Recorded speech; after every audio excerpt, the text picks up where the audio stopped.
Na-deploy na ang kabuuang 1,720 security personnel mula sa Philippine National Police o PNP, Philippine Coast Guard o PCG at Armed Forces of the Philippines o AFP upang magbigay ng seguridad sa ika-44 na ASEAN Capital Markets Forum Chairs Meeting na nagsimula araw ng Martes sa March 24 at magtatapos sa March 27, 2026. Ayon kay Police Master Sergeant Jane Vega, tagapagsalita ng Aklan Police Provincial Office of APPO, katuwang nito ang 528 na miyembro ng Sub-Site Task Group on Emergency Preparedness and Response upang mapanatili ang katahimikan, kaayusan at kaligtasan ng international delegates at mga bisita habang ginaganap ang pagtitipon.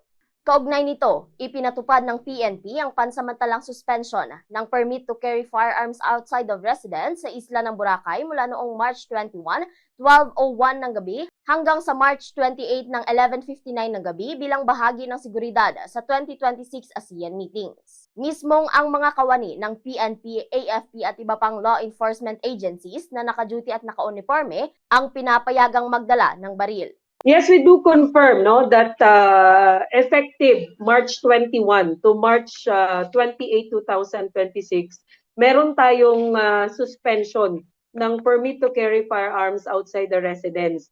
And based dito sa utos na ito from the higher headquarters, only the PNP, the AFP, and other law enforcement agencies performing official duties, granting na nasa agency prescribed uniform sila. Yun lamang po yung allowed na pwedeng magdala ng kanilang firearms.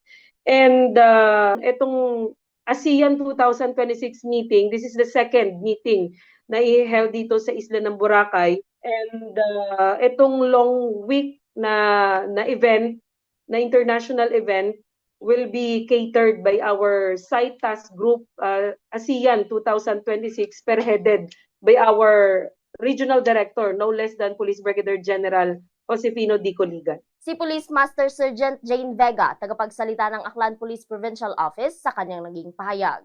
Para sa ASEAN 2026 update ng Bombo Radio Philippines, mula rito sa Bombo Radio Kalibo. Ito si Bombo Ashley May Pamaos and this is Bombo Radio Philippines, the #1 and most trusted source of news and information.